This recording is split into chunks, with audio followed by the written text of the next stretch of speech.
Maître Gilles Devers s'est éteint le 26 novembre 2024, 5 jours après l'émission par les juges de la Cour pénale internationale de mandat d'arrêt à l'encontre de dirigeants israéliens.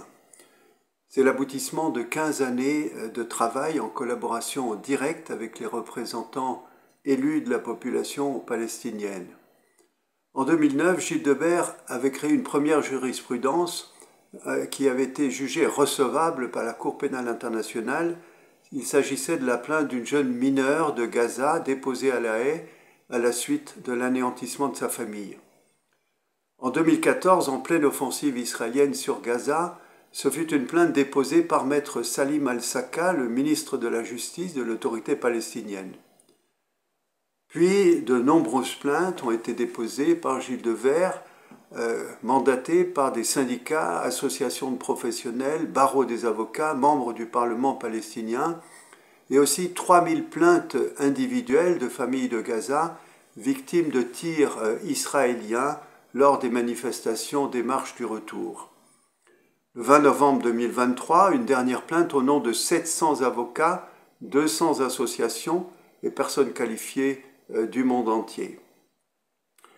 Il faut ici rendre hommage à Madame Fatou Bensouda, procureure de la Cour pénale internationale jusqu'en 2021, d'avoir très professionnellement enregistré et analysé les dossiers qui lui étaient adressés, aboutissant, après 5 années d'enquête préliminaire et une consultation de la Cour concernant le territoire et la temporalité de l'enquête approfondie.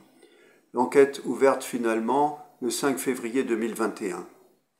Dès lors, la demande d'émission de mandat d'arrêt était inéluctable. La contribution déterminante de maître Gilles Devers sera reconnue par l'histoire.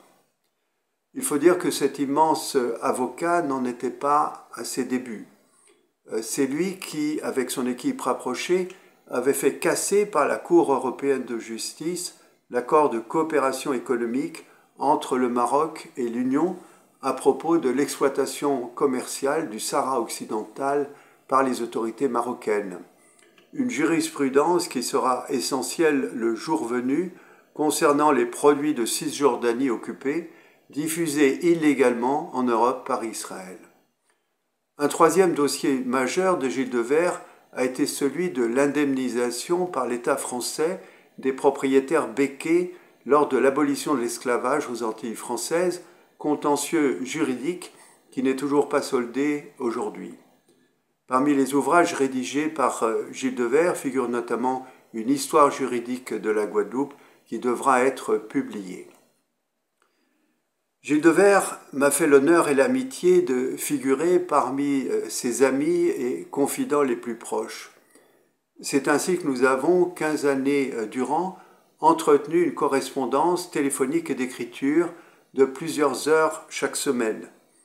J'ai eu l'immense privilège de pouvoir apprendre de ce maître de la pédagogie les ressources du droit face à l'injustice, l'hypocrisie.